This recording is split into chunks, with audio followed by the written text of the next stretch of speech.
連綿雨，靈感也浸沒了，寒刺骨，落滿地葉黃掉，捱下了，才發現富麗上遍山野花了。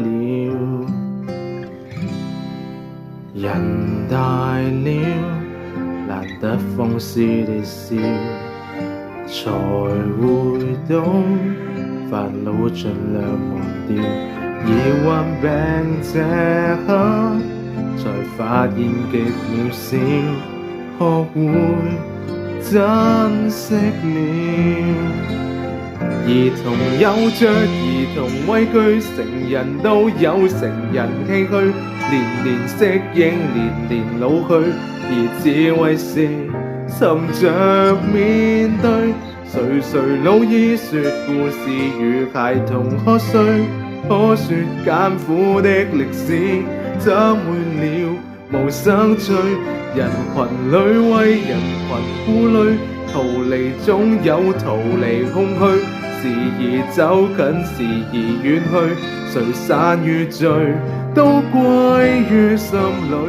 紅塵漂泊在一日，默然回首，和誰還是一對。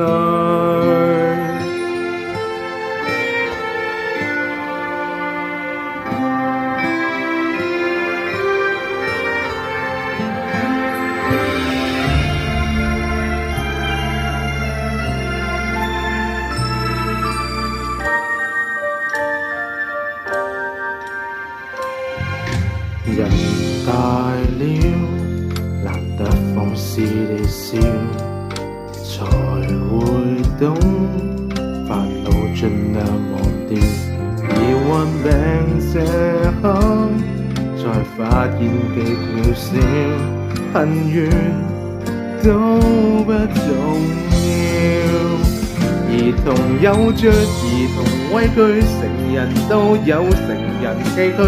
年年適應，年年老去，而智慧是沉着面對。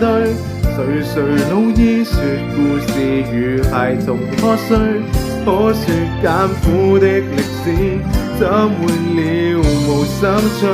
人群裏為人群顧慮，逃離總有逃離空虛。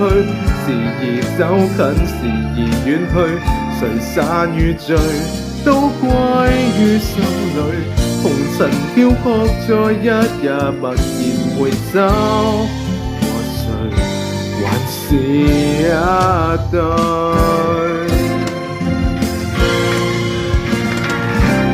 塵世內誰無畏懼，誰無心碎，誰無唏噓。年年適應，年年老去，而智慧是沉澱精髓。年年跨過挫折後，默然回首，可說一生的歷史怎會了無生趣。如帶着殘餘顧慮，殘餘不滿，殘餘空虛。時而走近，時而遠去，還看最後荒廢或壯舉。決定我成敗得失心空裏，然後磨難結識，將化做翡翠，多得